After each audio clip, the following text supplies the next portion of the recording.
আজকে তোমাদের জন্য থাকলো কুট্টুসের একটা ব্রেকফাস্ট রেসিপি, সুজি অ্যাপেল পাই।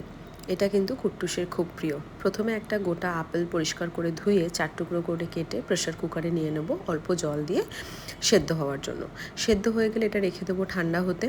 এবার একটা ফ্রাইং প্যানে 3 চামচ থেকে 3.5 চামচ মতো সুজি নিয়ে হালকা করে ভেজে আরও 3 চামচ মাখানা এর সাথে মিশিয়ে ভালোভাবে এটাকে হালকা বাদামি রং হওয়া অবধি ভাজবো। মাথায় রাখবে এটা কিন্তু একদম কম আঁচে ভাজতে হবে, নয়তো কিন্তু পুড়ে যাওয়ার সম্ভাবনা আছে।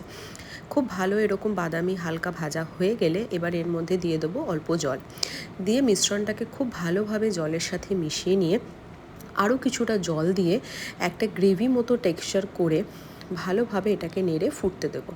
দিয়ে দেবো 2টো থেতো করা এলাচ। এই এলাচটা কিন্তু এটার ইউএসপি, এটাতেই গন্ধটা খুব ভালো আসে।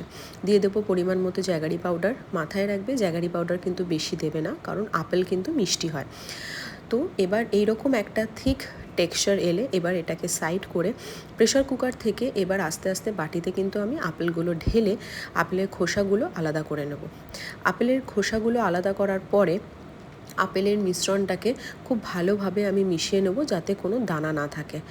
এবার কড়াই সুজির পেস্টের মধ্যে আমি আপেলের মিশ্রণটাকে দিয়ে ভালোভাবে মিশিয়ে নিয়ে আমার কিন্তু রেডি হয়ে গেল সুজি আপেল পাই। কুট্টুস কিন্তু এটা খুব ভালো খায়। তোমরাও তোমাদের বাচ্চাদেরকে অবশ্যই ট্রাই করো এবং আমাকে জানাতে ভুলো না। Thank you.